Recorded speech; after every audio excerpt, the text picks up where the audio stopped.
Hanga ni Nicole Yala. Chris Chuper! Kasama ang nag-iisang die-hard fan ni Chris Chuper. Nicole Yala! Dear Nicole and Chris. Dear Nicole and Chris. Dear Nicole and Chris. Dear Nicole and Chris.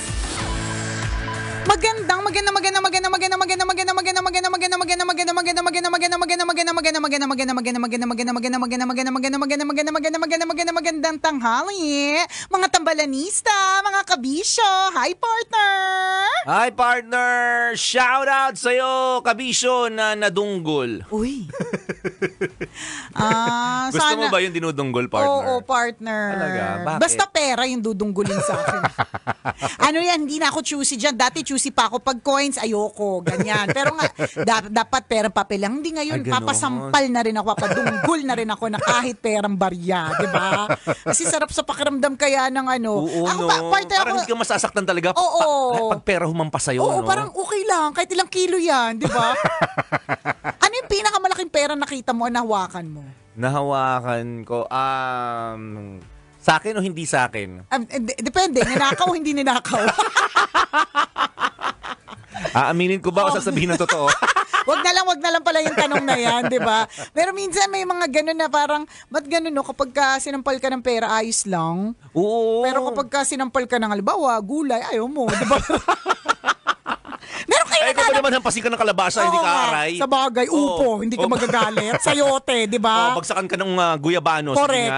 Durian o ano, di ba? Hindi ka mayamot, di ba? Meron kayo nananampal ng pera. Kapag ka meron po, ano po kami, PM nyo po kami. Puntahan po talaga namin. Ura-urada. Oo, ganyan. Well, ganun talaga. Ganyan talaga mga topic. Pera kapag ganito na ika-19.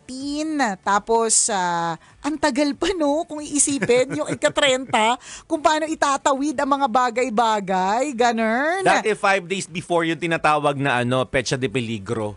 Ngayon 2 days after the sweldo, Correct. pecha de peligro Totoo. na. So that means kung 2 days after partner, that's 12 days before, and 13 days before the next sweldo. Yan. Oo. Oh, 'di ba? Ang hirap 13 days na. yung araw ng pagtitiis. Correct. Sa totoo lang din. Grabehan. Oh, pero sabi nga daw nila wala daw dapat na excuses. Kaya lang minsan talaga iba-iba lang kasi yung minsan kasi sasabihin natin kaya kulang yan kasi hindi ka nagsisipag, hindi enough yung ginagawa mo, dapat magsipag ka kasi may mga ganun tayong mga pangaral sa mga tao, di ba? Oh. Dapat dalawa-dalawa yung trabaho mo, kung dalawa yung asawa mo, di ba? Mga ganun. Oo, di ba? May mga ganyang advice. Pero sa totoo lang kasi, hindi din naman talaga, sa totoong buhay, hindi naman talaga patas ang buhay. Yeah. Di ba? Yung parang kahit na gusto mo rin namang lumaban, kasi nandun na sa puso mo yung kasipagan, nasa puso mo yung gusto mong yumaman. Kaya lang hindi lang din patas kasi yung oportunidad wala.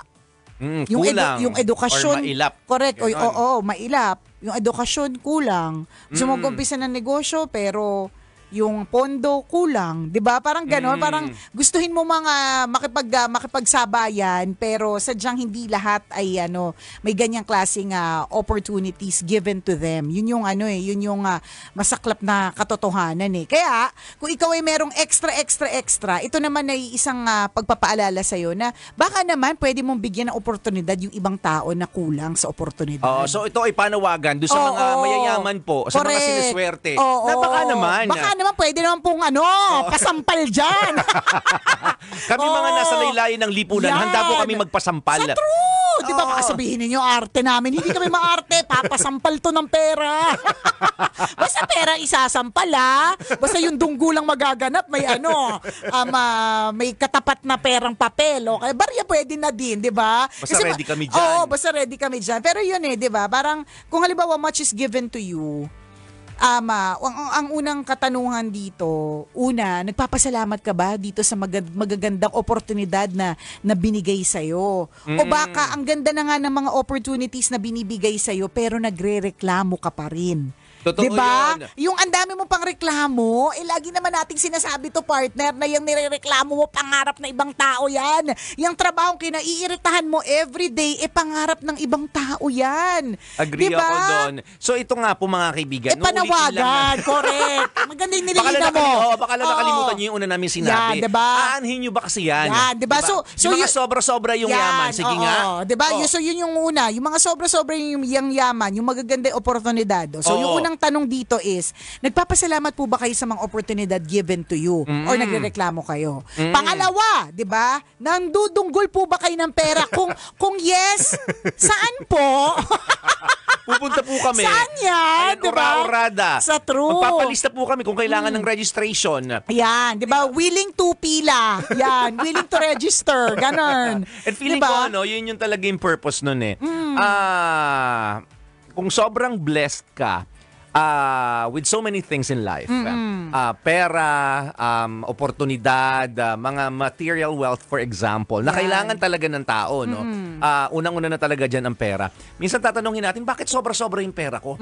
Diba? Para saan yan? Anong gagawin mo? Anong gagawin dito? Yes, ang purpose talaga nito, these blessings are meant to be shared. Ay, hindi. Tagalogin mo para para may impact. Hindi kasi mayaman sila, dapat ganun siya lang ng konti. Ay, oo nga pala. Konti lang kasi dali na babago ang isip. Hindi, konti lang kasi nakakausap kong mga mayayaman kasi sanay ako sa Tagalog para may impact.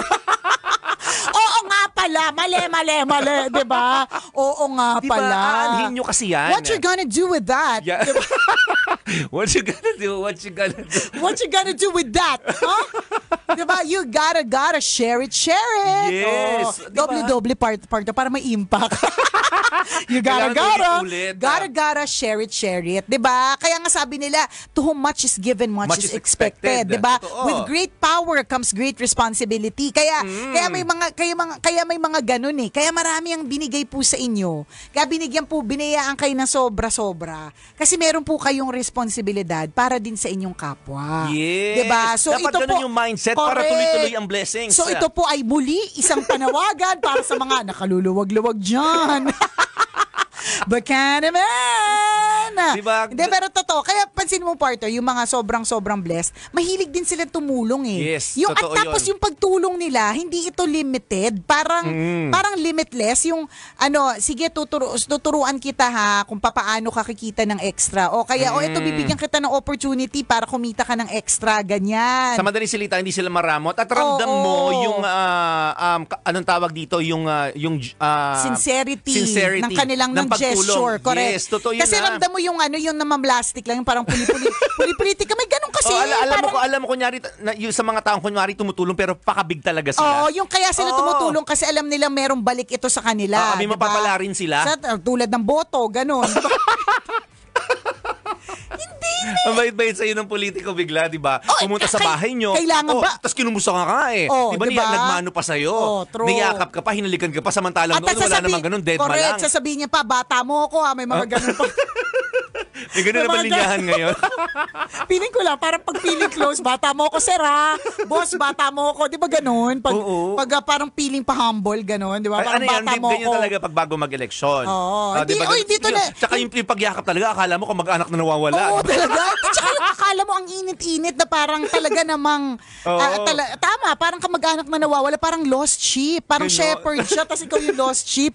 Ganun. Parang very biblical ka. Good Samaritan, ganyan. Di ba? So ramdam mo yung namamlastik lang kasi may kailangan pa kabig. Pero hindi naman natin sinasabi lahat ng politika ha. Politiko ha. Mabuti dinawi mo. At hindi na naman natin sinasabi na it's only in politics as in like ngayon na election, yung paparating, ganun. At hindi rin namin sinasabi sa Pilipinas ito. Oo, di ba? Hindi lang sa Pilipinas, Pwede di ba? naman namin sabihin Argentina, di ba? Nahuli lang. Sobrang dami na gusto namin sabihin. Sa Argentina po talaga yung topic. Hindi lang namin agad nalulunod ako, wait lang. Nalulunod ako sa sarili kong laway. Ang dami mo kasi sinasabi. Hindi lang namin agad na nabanggit na Argentina po to. Baka kasi maraming ma-offend. Kaya nga ma-offend kayo. Alam mo naman, balat sibuyas marami sa Pilipinas. Diba? Ay, sorry, Argentina pala. Argentina tsaka Belgium.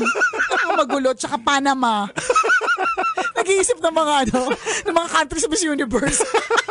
Panama, Peru. 'Di ba? Yung mga gunner. 'Di ba bakit? Ano ba kasi napunta tayo sa Miss Universe? Hindi natin sinasabi na this is only for politics ng as in like government, 'di ba? May mga iba talaga na may sa office. Alam mo namumulitika lang yung boss na 'yan 'di ba? May ganun pero kilala mo rin at alam mo din kung sino yung truly na naiiyak para sa iyo. Yung nagdurugo ang puso kasi may pinagdadaanan kang hindi maganda, 'di ba? Ramdam mo ganyan. So At may ganun tao. Sa Argentina pa rin ba to? Ano na? Hindi, Pilipinas na tayo. Okay, back to the Philippines. Mahirap kasi, baka hindi nila naiintindihan ng mga taga-Panama. Okay, go. Diba? At ramdam mo kung sincere o hindi. Yes. Oo. Kabisyo, hindi rin ito tungkol sa pera lang, ha? Ang pag-share is not necessarily about money lang.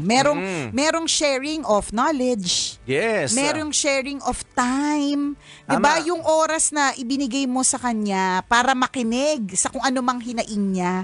Diba? Yan yung tingnan mo, bakit laging pag problemado tayo, sinong una nating mini-message para samahan tayo? Hindi ba't yung mga kaibigan nating tambay? Kasi too much, hindi, teka lang, hindi na nakakalito. Too much is given, much is expected. Ba't ang dami nilang oras? Diba? Kasi yun yung mabibigay nila. Diba? Mahalaga yun, ha? Mahalaga yun. Sinasabi nga natin, ang oras ang pinakamahalagang bagay sa mundo. Hindi isa sa pinakamahalagang bagay sa mundo. Kasi ayoko magpasampal ng oras Gusto ko pasampal pa rin ako ng pera kung babalik tayo sa una nating topic. Ganon. Isa yun sa pinakamahalagang bagay na meron sa mundong ito, oras. Tingnan mo, pag pinaglaanan ka ng panahon ng isang taong importante sa'yo, hindi ba't appreciated mo yun? Yes. Sasabihin mo nga, this moment is priceless. Diba? Yun At saka mafe-feel mo na parang ang special ko naman, nilaanan mo ko ng oras. Diba? Totoo yun. Yung ganyan. So, hindi lamang pera. Atensyon, correct. Pagmamahal, oras, oportunidad, talento. Yes. Yan. So bakit maraming ganyan ang ibinibigay sa iyo? So yun yung unang tanong, na-appreciate mo ba yung maraming oras na meron ka? Na-appreciate mo ba yung maraming opportunities at maraming material wealth na meron ka? Or nagrereklamo ka pa? Tama. Diba? And pangalawa, sinishare mo ba ito or nagdadamot ka? Nako. Kung dun ka sa nagrereklamo na nagdadamot pa, nako. Mali. Sinasabi ko sa inyo. May mali sa'yo. Pag summer, practice na sa initan.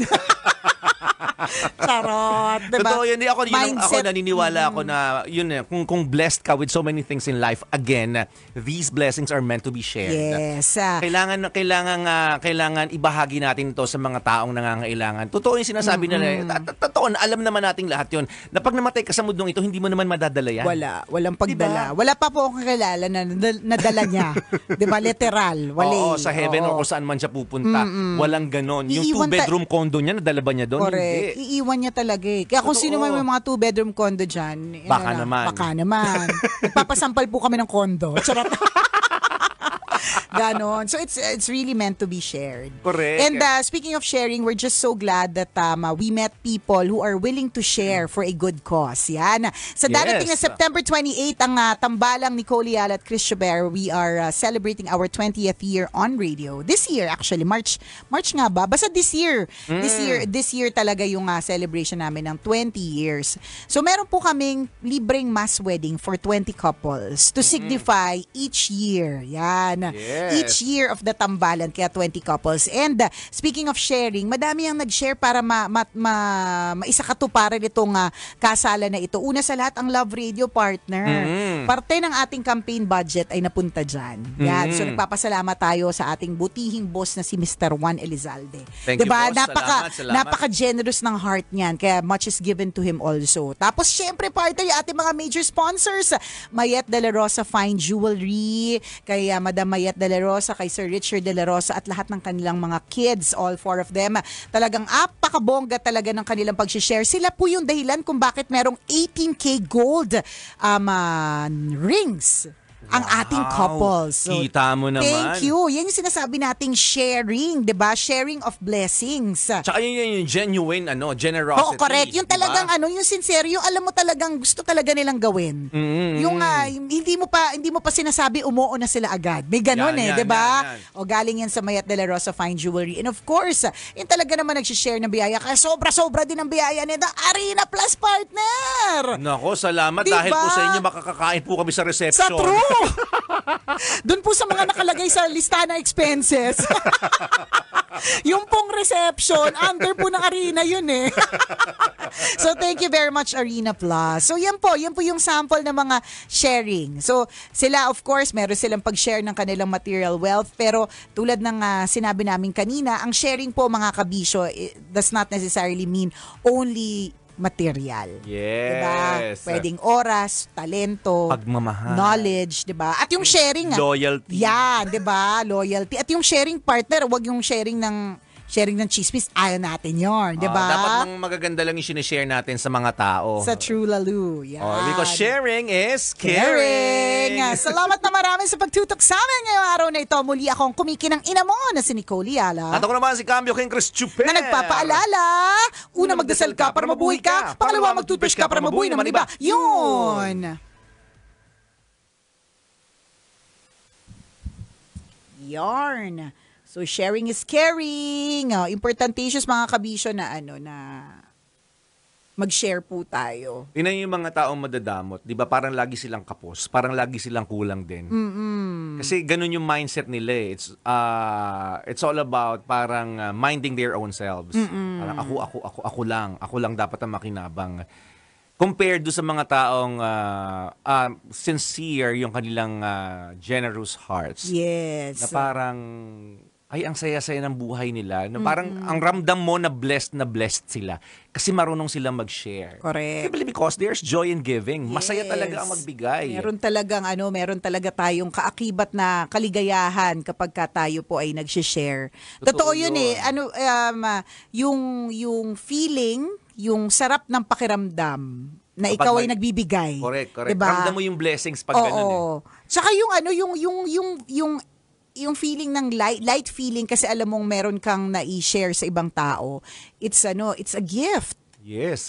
Diba? Yun pa lang sasabihin mo, blessed na ako. Oo. Diba Pasok na na sa banga. nakapag-share ako. Oo. At yung nararamdaman kong kasiyahan ngayon because I learned how to share, masasabi mo na you are so blessed. Yes. True Lord, Lalu. na-experience ko to. Kumparado sa mindset ng mga taong mararamot. Parang, okay, kailan kaya ako sasaya? Kailan kaya ako liligaya pa? Kasi hanggang ngayon parang kulang pa. Kahit alam mo namang meron na. Yan. Diba? No. So, tutong mamigay. Bottom line dito mga kabisyo, kailangan pa mga memorize yan. Basic. Oo. Yung sa amin, Gcash nyo na lang po. Yung mga gusto mag-share ngayon. Correct. Online na lang ang transaction. Hindi na kailangan pumunta dito. Pero kung gusto pumunta, nagpapasampal kami ng pera. Yan. Bye-bye mga kabisyo. Enjoy your day. Ingat po. Kailangan pa bang i-memorize yan? Love Radio.